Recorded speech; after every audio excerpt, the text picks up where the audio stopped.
반갑습니다. 최근 국회가 개원됨으로써 여야 정당이 활기찬 입법 활동을 진행하고 있는 것으로 알려져 있습니다. 특히 여당 국회의원들이 너도나도 개혁적 관점에서 입법을 추진하는 그런 상황이 목도가 되고 있습니다. 그 중에서 최근 국민이 재산권 행사와 관련한 다소는 논란의 여지가 있어 보일 듯한, 다시 말해서 공정, 정의, 평등의 관점에서 자본주의 경제 질서에서 다소는 논란의 여지가 충분해 보이는 전월세 무한 횟수 연장 입법에 관한 내용을 중심으로 해서 어떤 그 법률적 차원에서 여러분한테 말씀을 드려보도록 하겠습니다. 소위 전월세 무한 연장법이라고 명명된 주택 임대차 보호법 개정안이 국회에 제출된 것으로 알려지고 있습니다. 그 주된 내용은 임차인이 전월세 임대차 갱신 청구권 행사에 있어서 횟수 제한을 두지 않는다는 것이 주요 골자가 되겠습니다. 임차인의 주거권 보장을 보다 안정화시키기 위한 측면에서 입법 발의가 이루어지고 있는 것으로 알려져 있습니다. 그러자 시중에서 재산권 침해 및 부동산 시장 교란 등의 우려가 있다라는 비판의 목소리가 터져나오고 있습니다. 이에 해당 입법을 추진하고 있는 의원께서는 한 방송에서 이와 관련해서 다음과 같은 이야기를 하고 있습니다. 갱신 청구권 행사 횟수 제한은 없지만 임대인이 몇 가지 계약 갱신 거절 사유들을 비례해서 입법해 놓고 있기 때문에 그렇게 시중에서 우려하는 바와 같이 문제가 심각한 것은 아니지 않느냐는 그런 입장을 설명하고 나섰습니다. 그러면서 그는 임대인의 계약 갱신 거절 사유로 소위 그 임대료를 내지 않는 경우 고의나 과실로 임차하고 있는 주택을 훼손, 멸실한 경우 집주인이 해당 주택을 재건축하거나 리모델링을 하고자 하는 경우 등에 있어서는 횟수 제한을 요구할 수 있다라고 하는 그런 입법 내용을 소개하고 있습니다. 물론 제 관점에서는 이외에 여러 가지 사항이 떠오릅니다만은 뒤에서 설명해 보도록 그렇게 하겠습니다. 그러면서 그는 이번 주택임대차보호법 개정안의 입법 모델은 주요 선진국에서 시행 중인 제도 중 하나라고 부연했습니다. 특히 독일, 일본, 미국을 비롯해서 덴마크 등 북유럽 국가들에서는 기간이 정함이 없는 임대차 계약이 원칙이라며 이번 법 개정안은 다른 나라의 입법 내용을 충분히 고려했기 때문에, 그리고 그런 입법에 크게 벗어나지 않기 때문에 우려가 그렇게 큰 것은 아니지 않느냐 하는 그런 대답을 하고 있습니다.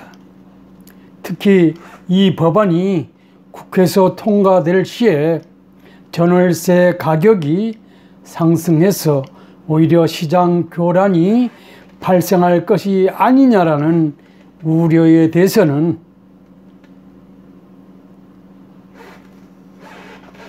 (1989년에) 주택 임대차 보호법을 개정하면서 임대차 보호기간을 1년에서 2년으로 연장됐을 당시에도 시중에서는 전월세 폭등 우려의 어떤 그 기우심이 쏟아져 나왔으나 단지 기우에 불과했었다라는 사실을 확인시키기도 했습니다. 실제적 의미에서는 오히려 기간 연장에 의해서 가격 안정화가 이루어질 수 있다고 했습니다. 그러면서 계약 자유 원칙상 논란의 소지에 대해서는 구체적으로 설명하지 않았는데, 이 방송에서 제가 계약 자유 원칙에 관한 근거를 중심으로 해서 문제가 있는지 여부를 한번 여러분한테 말씀을 드려보겠습니다. 특히 헌법 문제와 관련해서도 의미를 부여할 수 있기 때문에 그렇게 제가 여러분한테 설명을 드려보겠습니다. 첫 번째로, 주택 임대차 보호법 개정안에 따라서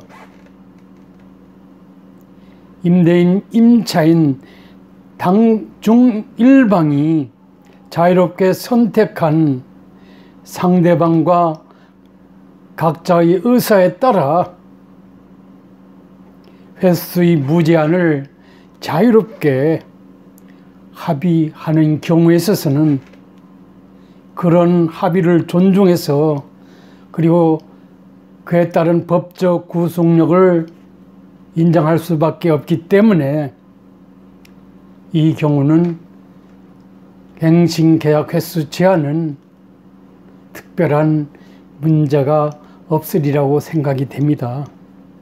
두 번째로, 계약 자유 원칙은 소유권 절대의 원칙, 과실 책임의 원칙과 더불어서 개인 간의 어떤 그 사적 자치 실현을 위한 구체적 수단 중 하나로서 그 의미를 부여할 수 있다는 사실입니다.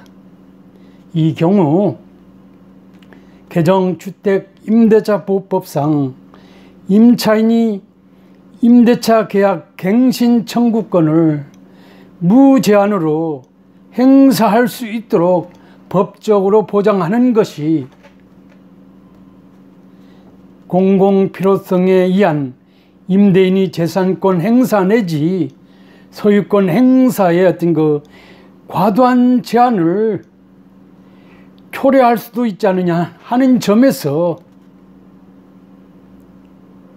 헌법적 관점에서 국민적 비난으로부터 자유로울 수 없을 수도 있겠다라는 그런 말씀을 드려보겠습니다. 다시 말씀드려서 사회 통념상 합리적인 제한 횟수를 벗어나는 그런 입법이 이루어질 경우 헌법적 논란을 불러올 수도 있지 않느냐는 그런 생각입니다. 합리적인 갱신 계약 횟수를 어느 정도가 합리적인지에 대해서는 구체적으로 따져봐야 되겠습니다마는 횟수 제한을 두지 않는 것은 경험칙에 비추어서 합리적이라고 단정하기 어렵다는 점에서 제가 그렇게 말씀을 드리겠습니다. 그 다음 셋째로, 우리나라에서 주택을 소유한다는 것, 부동산을 소유한다는 것은 주거 공간 확보 문제를 나름 해소해서 행복하게 살아갈 수 있다라는 그런 측면, 그런 측면만이 아니라 오랫동안 관행적으로 어떤 국가의 시책이나 국회의 어떤 입법 논의 이런 것들을 벗어나서 실제로는 재산 형성, 소위 말해서 이재 수단으로서의 어떤 의미가 오히려 더 강하다고 보기 때문에 그런 점에서 갱신계약 횟수 무제한으로 하는 입법은 좀 신중을 기할 필요가 있지 않느냐 하는 것입니다. 다시 말씀드려서 우리나라처럼 부동산을 소유하는 것은 단지 주거 목적만으로 하는 그런 외국에서의 어떤 입법 사례를 쫓아서 우리도 그렇게 선진화된 나라로서 임대차 계약 갱신 횟수를 무제한으로 늘리는 것, 이것은 바람직해 보이지 않는다라는 그런 말씀을 드릴 수 있을 것 같습니다. 왜냐하면 어떤 주택에 대한 어떤 소유 개념, 어떤 주택과 관련된 어떤 사회 문화적 개념에 비춰서 반드시 외국이 그러니까 우리도 그렇게 갈 수 있다라고 단정 지우는 것은 좀 곤란하지 않느냐는 그런 말씀을 드려보겠습니다. 셋째로, 계약 자유의 원칙에서는 당사자가 계약을 체결할 것인지 말 것인지, 또한 체결한다고 했을 때 누구와 체결할 것인지 여부를 자유롭게 결정할 수 있는 계약 체결의 자유, 그 다음에 각 당사자가 그 계약의 내용을 자유롭게 결정할 수 있는 계약 내용 결정의 자유,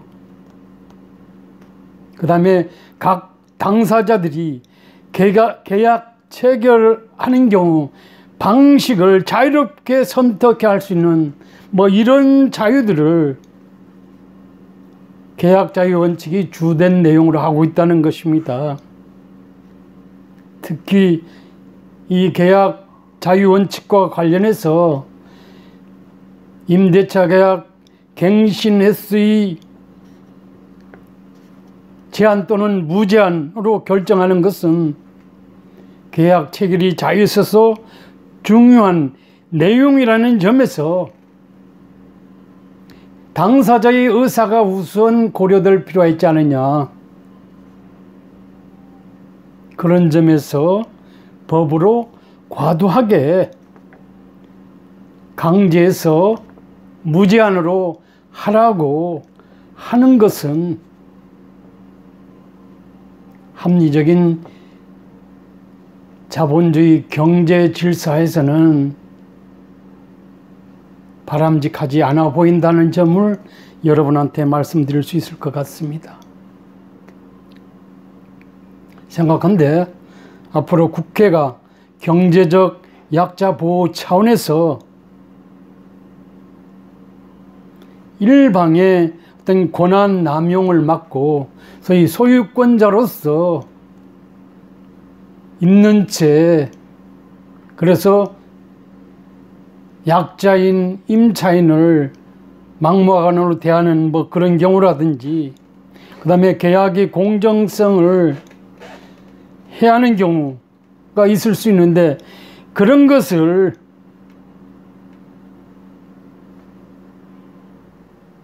최소한 필요한 범위 내에서 제한하는 차원에서 현행 임대차 보호법의 개정을 통해서 합리적인 갱신 횟수 제한을 두는 것은 오히려 이 국정 시책과 관련해서 바람직할 수도 있을 것입니다. 하지만 임차인이 갱신계약 횟수를 무제한 보장이라는 것은 한국적 자본주의 질서에서 헌법에 있어서 재산권 보장이 이루어지고, 그리고 그 재산권의 어떤 그 행사에 있어서의 어떤 제한이나 이런 것은 필요한 최소한 도 내에서만 가능하도록 하는 해석이 가능한 그런 마당에서라면 사회 통념상 적정한 횟수, 다시 말해서 계약 당사자의 입장을 서로 존중할 수 있는 그런 횟수 제한의 어떤 그 입법을 도모하는 것이 오히려 바람직하지 않느냐는 생각을 해봅니다. 법이 만능이 아니라 우선 당사자의 의사 존중이 먼저이고 그 다음이 국가 시책적 측면에서 법을 통해서 제한 내지는 규제의 필요성이 생긴다고 본다면 당사자의 입장을 배제한 채 법에 의한 어떤 그 규제가 우선이라는 식으로 주택임대차 보호법 중 소위 갱신계약 횟수를 무제한으로 하는 것은 어떻든 바람직하지 않다는 말씀을 드려보겠습니다. 개인적으로 생각하기로는 이 점에 관해서 입법 논의 과정에서 진지한 고민이 요구되지 않느냐 하는 그런 말씀을 드려보겠습니다. 어쨌든 대한민국은 자유민주주의면서 사유재산에 관해서 헌법에서 인정하는 제한 사유 이외에 있어서는 무작정으로 통념적으로 허용되지 않는 부분이 있음을 간과해서는 안 된다고 생각합니다. 감사합니다.